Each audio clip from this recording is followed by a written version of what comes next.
Are pro-Trump drawings art? It drove me out of my mind. President Donald Trump has inspired a range of famous artists across different mediums to create works criticizing his administration and make a statement about his place in culture.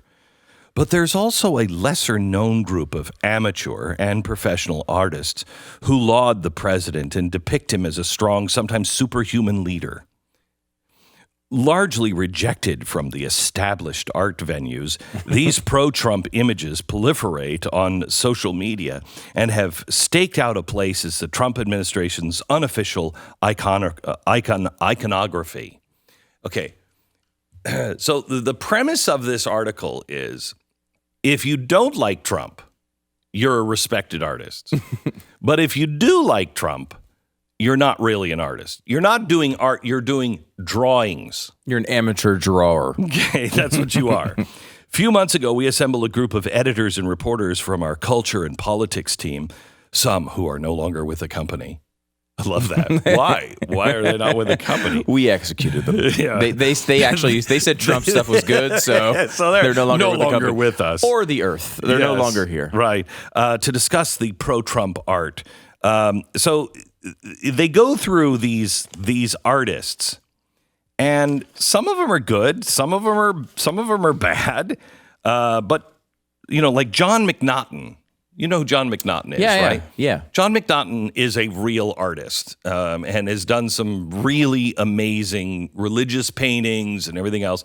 He's the guy who most conservatives will know because he did the painting of, I think it was Obama. Wasn't he standing on the Constitution? Right, yeah. And the founders were behind him weeping.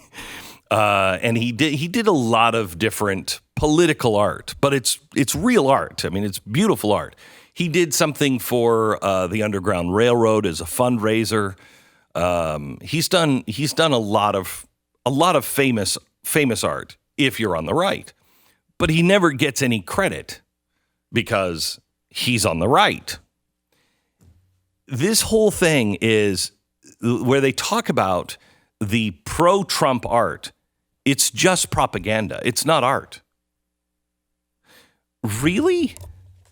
Because do you remember the Hope poster? That's now hanging in which museum? In Los Angeles? One of the big museums is now hanging his work. Now, that truly was propaganda. That was released as street art, if I'm not mistaken, at first. And it was used as propaganda. It was based on propaganda. And that one's art. But anything that makes Trump look good is just a drawing. Yeah, I mean, it's not surprising, of course. Now, you as the 100th most important man in the world of art, as named by some really highfalutin art magazine. I don't even remember. It's so highfalutin, I don't even remember which magazine it was. That's actually legitimately happened. It really did. Because you had correctly talked about the art at Rockefeller Center, and they wanted to demean you and mock you by putting you as 100th. You actually were 100th, though. Yes, I was. Was the most important man of art. As someone who knows that, though, I mean, we all know, you obviously know what this world is, right? Like, it's just a world to promote the hard left. You know, the idea of political art at this point, the reason why you can name a few of the conservative artists is because they're so rare. Right, like you can just, it's like, the story because it's a story, Szabo. The rarity makes it. Yeah, Szabo, exactly. Like when he comes out and he does one of his great posters and they show up at, whenever there's a big Democratic event somewhere, you know about it and it's a big story because of the fact that it's so rare that someone actually takes that stand. I mean, there's a lot of people who are conservative artists that just, they don't get into that world. Like we've met a bunch of people who are real artists and known for their art. However, they don't come out and state their political views. No, I know one of my favorite artists who shall not be named, and kind of at a request of him, please don't. He's a big fan. He listens every day. He paints most of his stuff, and it goes for hundreds of thousands. I can't afford one of his paintings. I want one of his paintings really badly. One of my favorite artists. He sells for thousands and thousands of dollars. He's a huge fan.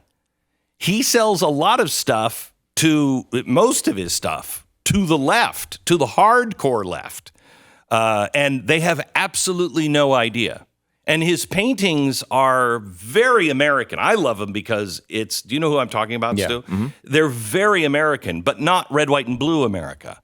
They're subtle in their America. You know, when you think of American painters, you think of the eagle, you know, and the flag and a soldier and a jet flying someplace. Not that. He does this beautiful, beautiful art, but he can't be known. He's like, I'm doomed. If it ever comes out, I'm doomed. He's in museums and everything else, and he's had to live in hiding. That is horrible.